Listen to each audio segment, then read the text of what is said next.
So I'm kind of handing over the work to the viewer. They can use their own imagination and feelings to get into the artwork and make it personal for them.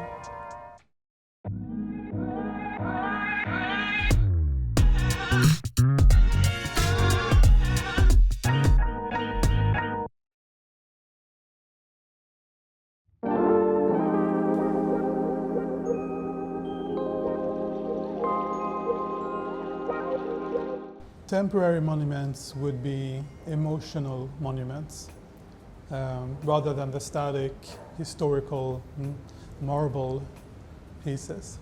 So emotional monuments rather, which are in themselves interchangeable and transmittable in a way, and therefore also eternal.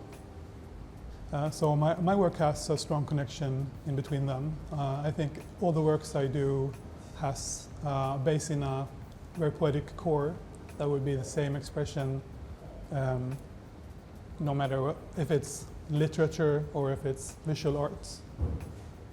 I really started writing when I was 14, like fables about animals doing things like people do. I had a very early interest in literature. And then it became mindset, characteristic, personality thing. The visual art came much later, but I really just imported it from my poetics, really. Well, I love them all. I mean, there's so many good ones. So the artists that I love, that's all the way from Caravaggio to Egon Schiele and to Van Gogh, and there's also, of course, lots of good female painters and artists, but they are maybe the strongest ones for me. And when it comes to literature, maybe Pier Paolo Pasolini is one of the biggest impressions of my life, I think. I have a weak spot for the turn of the century. I always think of like all the people in the 17th century, they were so brave, and then I think, maybe the 18th century people were braver and suffered more, and then the 19th century, they have suffered, and so on. But I think the literary criticism that I did, I don't do it anymore, but I did it for a long time, for many years, and that was the best practice you can have for validating artistic expressions and understanding the weight of words and imagery. When it comes to clouds and light, and perhaps beams and oceans, and they are carriers of emotions that shouldn't be too descriptive or too figurative, because of each viewer should have the possibility to carry their own emotion and personal interest in that object. So I'm kind of handing over the work to the viewer.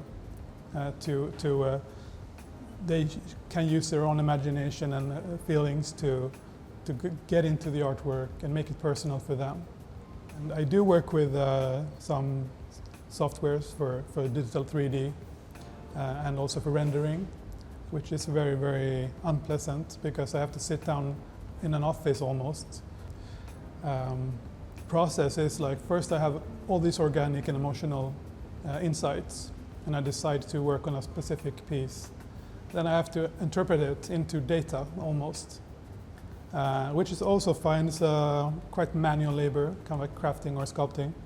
And then the rendering part can take from 1 hour to 48 hours, or even more, which is terrible. I really hate it.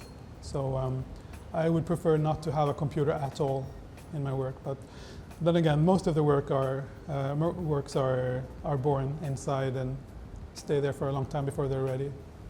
Yeah. To me, it's been great because it's creating almost a movement, I think. At the same time, it's terribly commercial. I would have been a much bigger player if I only paid Instagram or Meta some money. I didn't really want to do, because I wanted to be organic and natural.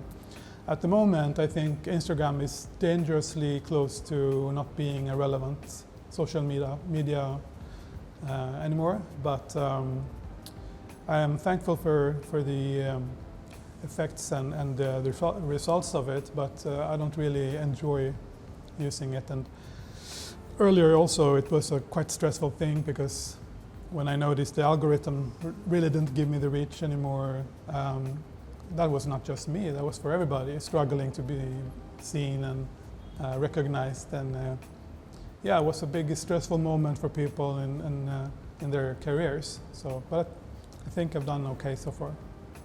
Yeah. Yeah, it's the first time in Japan and the first time in Tokyo. Yeah, I just came from Shanghai, which was entirely different, but so close geographically. But Tokyo really feels like a poetic organism. It's not as digital as Shanghai, so it's much more physical and tangible, and colors and the scents and the feelings here are much stronger and more vivid. I think that it's going to be in my dreams and in my nightmares, both. But I really enjoy the place. I really enjoy the people. I think I'm not going to be able to forget about Tokyo at all. I've read parts of her work. It's lovely. It's great, and it's like romantic but cool. So I'm looking forward to reading everything. And she is also starting a new energy in me to go back to some writing again, to pick up the pencil and make more poetry. That's what's happening.